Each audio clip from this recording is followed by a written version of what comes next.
wabarakatuh. Waalaikumsalam warahmatullahi wabarakatuh. Sebelum memulai pelajaran, marilah kita berdoa agama yang percaya kita masing-masing. Doa mulai.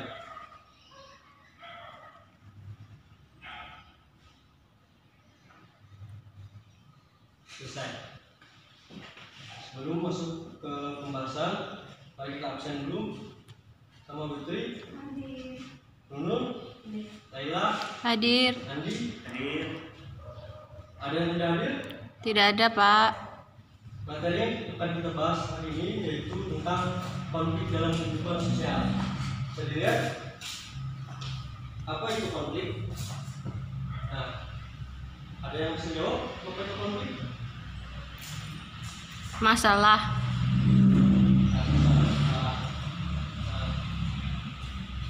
Setelah kalian mendengarkan kata konflik, apa yang terlintas dalam pikiran kalian? Tentunya pasti ada percekcokan, perselisihan, dan pertengkaran. Ya, memang benar. Umumnya yang kita ketahui adalah suatu yang terjadi, misalnya percekcokan, perselisihan, dan pertengkaran.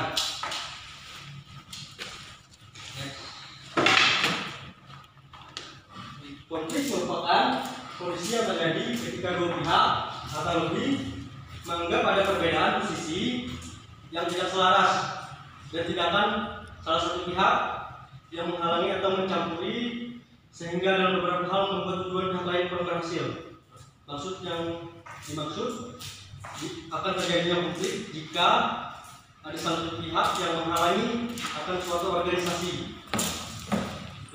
Dan konflik juga dilatar belakangi oleh perbedaan ciri-ciri yang dibawa individu dalam suatu interaksi. Perbedaan tersebut seperti perbedaan fisik, kepandaian, pengetahuan, adat istiadat, keyakinan, dan budaya. Nah, bisa kita lihat konflik menurut beberapa para ahli.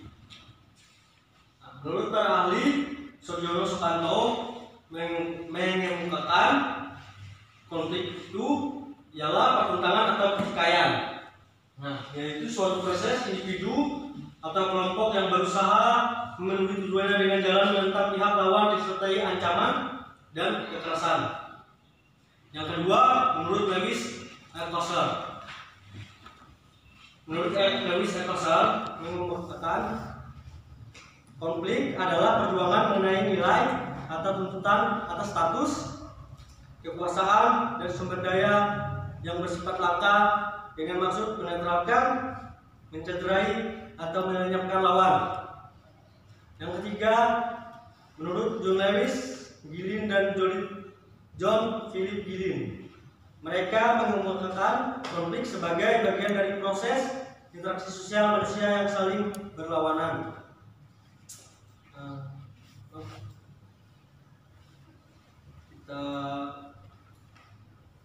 Untuk tujuan pembelajaran kita itu bisa dilihat, yang pertama menjelaskan tentang pengertian konflik dalam kehidupan sosial yang seperti yang Bapak jelaskan tadi.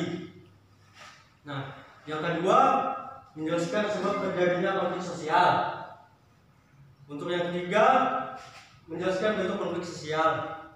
Yang keempat menjelaskan tentang dampak konflik sosial. Dan yang kelima menjelaskan tentang upaya menyelesaikan konflik sosial.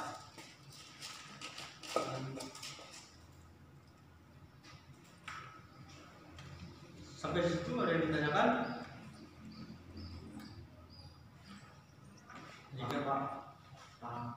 Jika tidak ada, kita lanjut ke faktor-faktor penyebab konflik sosial.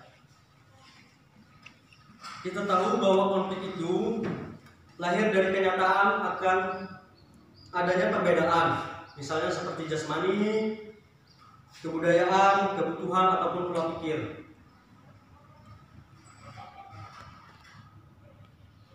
Hampir tidak pernah kita dapatkan suatu masyarakat yang tidak pernah adanya konflik, baik antara anggotanya ataupun antar kelompok masyarakat.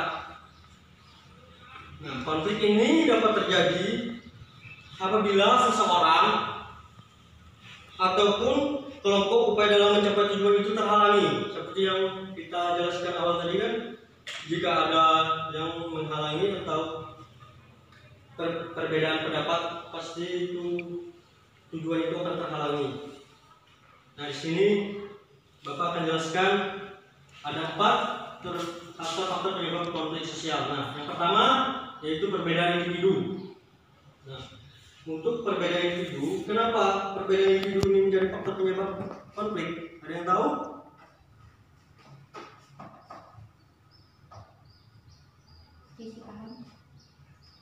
Begitu tahu, mari kita bahas. Nah, kenapa perbedaan individu menjadi faktor penyebab konflik? Yaitu karena setiap manusia itu adalah wujud yang berbeda dan memiliki pendirian dan perasaan yang berbeda dari orang lain. Nah, coba kalian perhatikan diri kalian sendiri dan teman-teman yang ada di kelas ini. Pasti memiliki pendirian yang berbeda juga kan? Jadi perbedaan pendirian inilah yang dapat menyebabkan konflik antar teman. Nah, coba ada yang bisa kasih contoh untuk perbedaan individu? Mudah aja kok. Coba Bapak kasih contoh ya. Misalnya kalian dan teman-teman kalian sedang kerja kelompok, terus kalian berpendirian kalau belajar itu harus tenang, dan tetapi teman-teman kalian yang lain ada yang pendiriannya lain itu seperti menurutnya mendengarkan musik itu lebih baiklah. Nah, itulah kadang bisa menimbulkan konflik antar teman. Nah, ini adalah contoh perbedaan individu. Yang selanjutnya, perbedaan kebudayaan. Perbedaan kebudayaan. Kenapa perbedaan kebudayaan dapat menyebabkan konflik?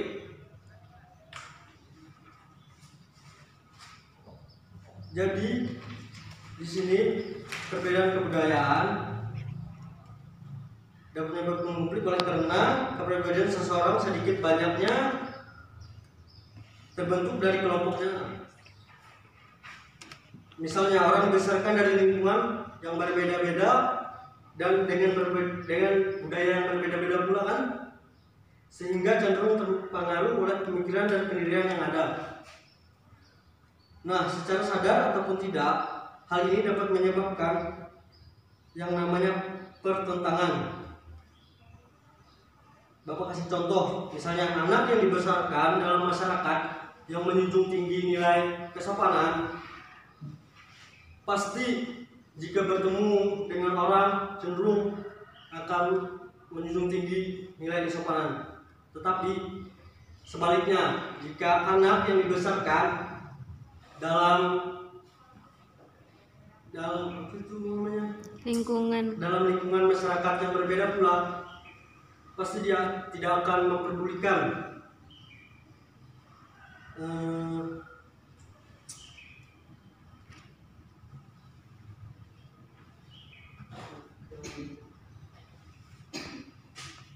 nilai kesopanan itu. Nah, dari sini bahwa contoh perbedaan kepribadian seseorang cenderung tergantung dari kebudayaan yang menjadi latar belakang pembentukan kepribadian seseorang. Nah, yang selanjutnya perbedaan kepentingan. Nah, pasti kalian tahu kenapa perbedaan kepentingan itu dapat menyebabkan konflik sosial. Karena kepentingan orang berbeda-beda. Nah, itu karena kepentingan setiap orang itu kan pastinya berbeda-beda, tidak mungkin sama. Setiap orang ataupun kelompok pasti memiliki kepentingan yang berbeda-beda. Dengan adanya perbedaan kepentingan inilah merupakan faktor lain yang menyebabkan konflik atau pertentangan.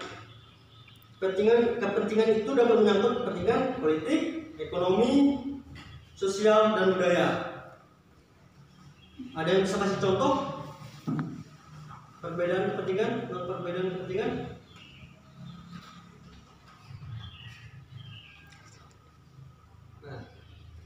Iyalah, bapaknya kasih contoh lah. Untuk contoh perbedaan kepentingan dalam memanfaatkan hutan misalnya.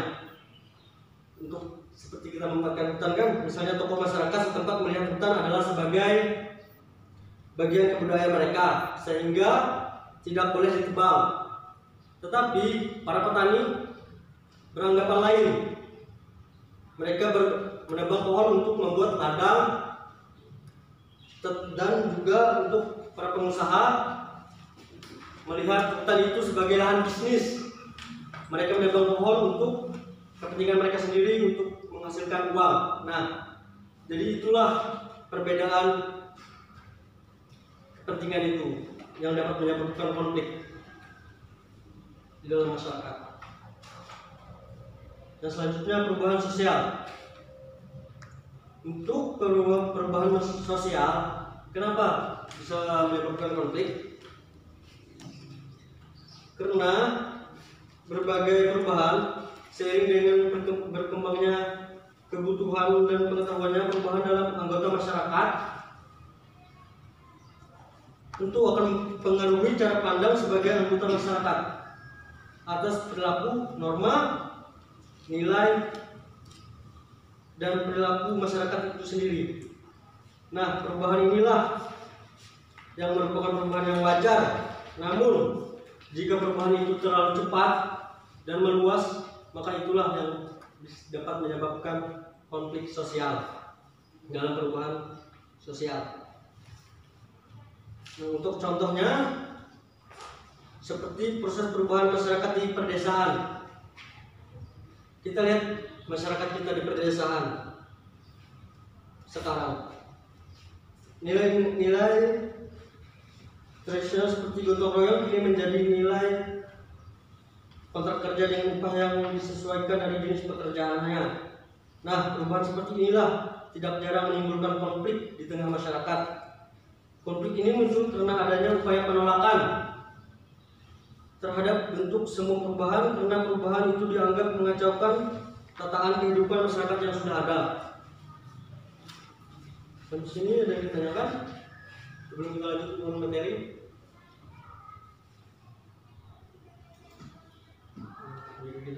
Jika tidak ada, kita lanjut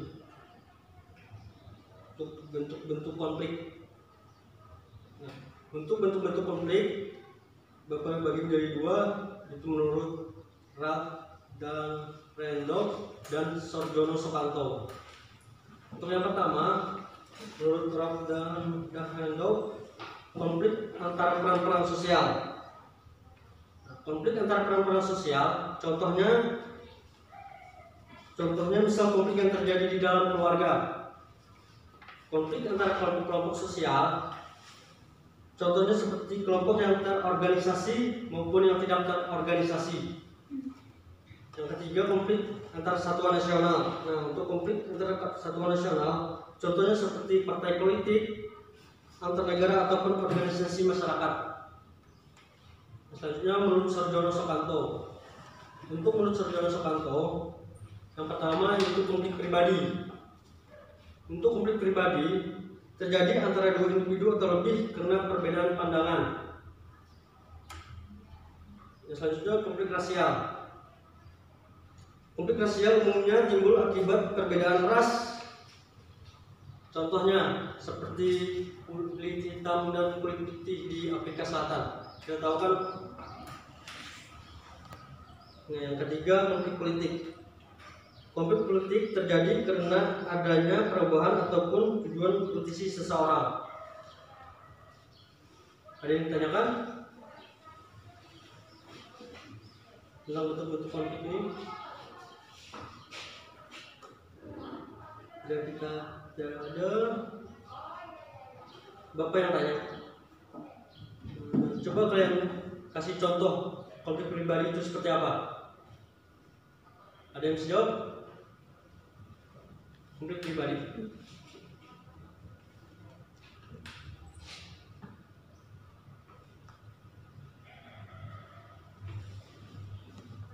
Menurut saya Pak, seperti konflik keluarga aja Pak. Hah? Konflik keluarga misalnya. Oh, tidak bisa. konflik di dalam keluarga ya, itu bisa konflik pribadi ya, bisa. Itu konflik di dalam keluarga misalnya antara suami dan istri kan bisa terjadinya konflik karena ekonomi, tentang mengasuh anak, pasti bisa terjadinya konflik. Bagus. Seperti konflik utang piutang Iya. pada teman. Utang piutang. Pada teman kan sering selisih paham dan ketika mau ditagih pasti selalu ada alasan. Nah, Iya. jadilah konflik di situ. Nah, itu makanya itu jangan sering utang. Memang itulah perbedaan dari orang kan, seperti perubahan sosial tadi. Jadi masyarakat yang berbagai kepribadian dengan berkembangnya keturunan dan perhatiannya kan, untuk masyarakat tergantung cara pandang sebagai anggota masyarakat, perilaku, norma, dan nilai masyarakat itu. Untuk utang piutang itu jadi pribadi ya. Selanjutnya bahas tentang situasi pemicu konflik. Nah, untuk situasi pemicu konflik, yang pertama itu konflik dengan orang tua. Nah, konflik ini terjadi karena ketidakserasian perilaku anak dan harapan orang tua. Misalnya orang tua mau anaknya kuliah misalnya di kedokteran, tapi anaknya tidak nurut kemauan orang tuanya karena dia lebih memilih misalnya fakultas ekonomi misalnya yang dia suka. Nah, itulah bisa menjadi situasi pemicu konflik antara orang tua dan anak. Nah, untuk konflik dengan orang lain, konflik ini dapat timbul dalam kehidupan sosial dengan teman, tetangga, rekan kerja, dan orang lain di lingkungannya. Nah, seperti utang piutang tadi, kan? Terus konflik di sekolah.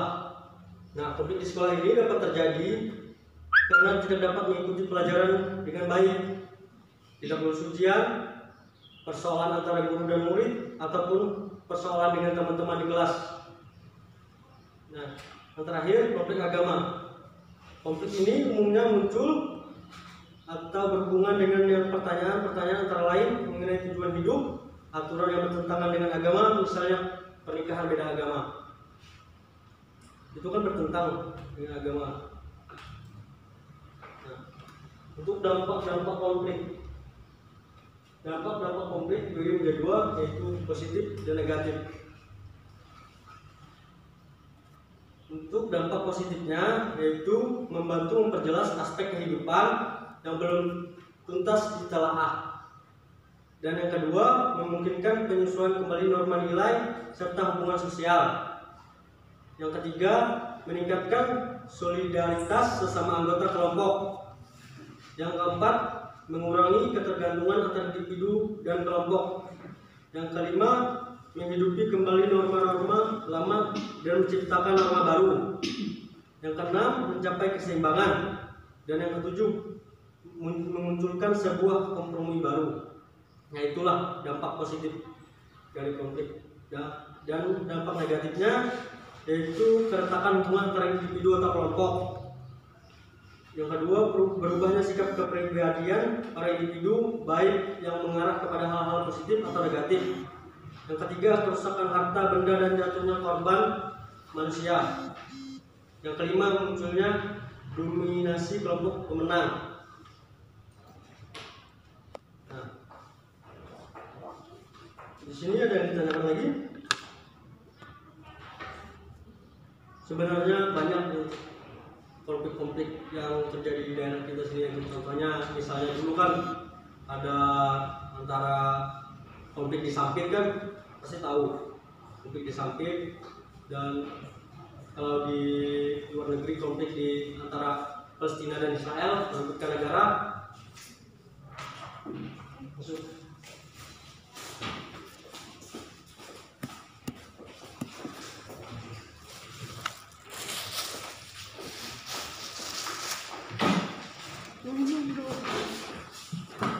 Selanjutnya upaya penyelesaian konflik. Nah, untuk upaya penyelesaian konflik di sini ada 5. Yang pertama, melakukan kompromi. Nah, untuk menyelesaikan konflik merupakan kesepakatan pihak-pihak yang berkonflik untuk mengurangi tuntutan guna mencapai penyelesaian konflik. Jadi harus kompromi dulu guna menyelesaikan konflik. Nah, yang kedua, negosiasi. Negosiasi di sini merupakan kesepakatan antara pihak yang bertikai untuk bertemu dan bertatap muka, kemudian berunding mencari solusi penyelesaian konflik yang dapat diterima semua pihak. Yang ketiga, mediasi. Mediasi merupakan proses mengikutsertakan pihak ketiga sebagai penasehat yang netral dalam penyelesaian konflik. Nah, di mediasi ini mengikutsertakan pihak ketiga, tetapi pihak ketiga itu harus netral, tidak mendukung ini atau itu, kan, supaya menyelesaikan konflik. Yang selanjutnya, arbitras. Nah, merupakan upaya menyelesaikan konflik yang bersifat normal. Metode ini juga melibatkan pihak ketiga, tetapi pihak ketiganya itu dari lembaga arbitrasnya sendiri. Nah, yang terakhir, rekonsiliasi. Rekonsiliasi di sini merupakan usaha menyelesaikan konflik pada masa lalu melalui perdamaian.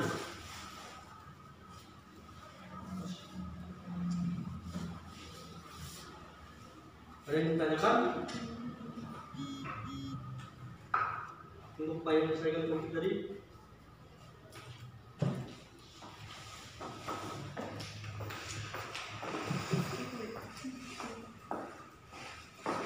Ada yang ditanyakan? Itu materi kita. Ayo. Jika tidak ada, dalam buat soal yang Bapak kasih, silakan kalian jawab. Di sini ya, materinya ada 3 pertanyaan, kalian bisa menjawabnya.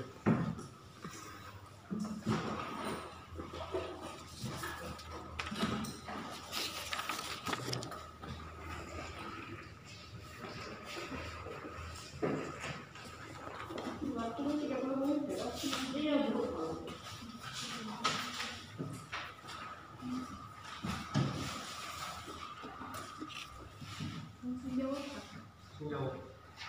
Untuk nilai depan Bapak serahkan ke kalian. Ya, Pak.